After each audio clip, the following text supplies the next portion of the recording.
د سپین مخپالي دود فر الله الرحمن الرحیم.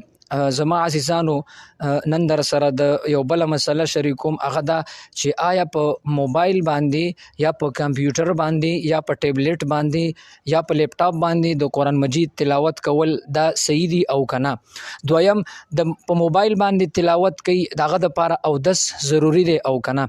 دا دواړه مسلې زه تاسو سره په دې ویډیو کې مکمل شریکوم. نو ستاسو خدمت کې گزارش دا چې دا پوره وګوري او چې تاسو وکتل نو بیا شیر هم کوي چې نورو مسلمانانو ته دا مسله ښکاره شي. اولنۍ مسله دا چې په موبایل باندې یا په کمپیوټر باندې یا په ټیبلیټ باندې قرآن مجید تلاوت هغه ثواب لري که نه لري. محترمو، په موبایل باندې قرآن مجید تلاوت کول یقینا دا ثواب لري. که په کمپیوټر باندې کې او که په ټیبلیټ باندې کې یا په لیپټاپ باندې کې نو هغه ثواب لري. خو به هر حال د قرآن مجید چې کوم هغه برکت دی، د هغې نورانیت دی، د هغې چې کوم هغه انوارات دي، نو هغه د هغې نه بیا سړی محرومه کېږي.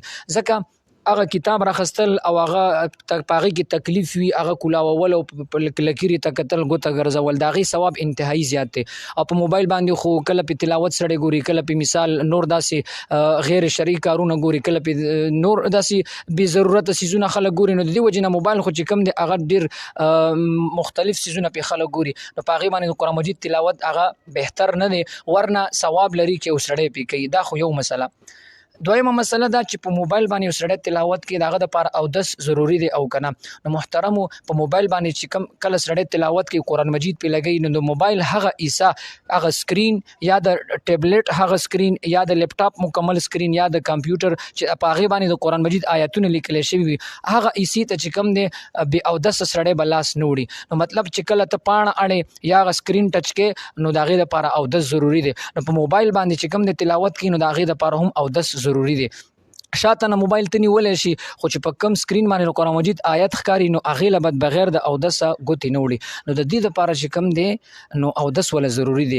به هر حال بعضې خلک داسې وي چې په سفر باندې ځي او نو هلته قرآن مجید نه وي، نو موبایل کې تلاوت کوي، د هغې خو به ورته ثواب هم میلاویږي او هغه کولی شي. خو که چېرته اودس یې و نو بیا بهتره خبره ده. او که اودس نه نو بیا د هغه سکرین هغه ځای ته د ګوتې نه وړي، پاڼه دې په بله طریقه باندې اړوي یا د ګوتې نه څه کپړه تاووي، نو پاڼه دې اړوي. ځکه چې څنګه حکم د قرآن مجید هغه بې اودس هغې ته ګوتې نشي وړلی، همدغه حکم په موبایل کې چې قرآن مجید په دې سکرین باندې راشي او هغه آیتونه ښکاري الفاظ، نو هغې ته هم بې اودسه ګوتې نشي وړلی. نو دا د موبایل هغه د قرآن په موبایل باندې د قرآن مجید د تلاوت متعلق هغه مسله وه، انتهایی اهمه ده. دا په خپله هم وګورئ، نورو ملګرو سره هم دا شریک کړي. الله تعالی دې موږ تاسو له په دین باندې د صحیح عمل کولو توفیق را نصیب کړي.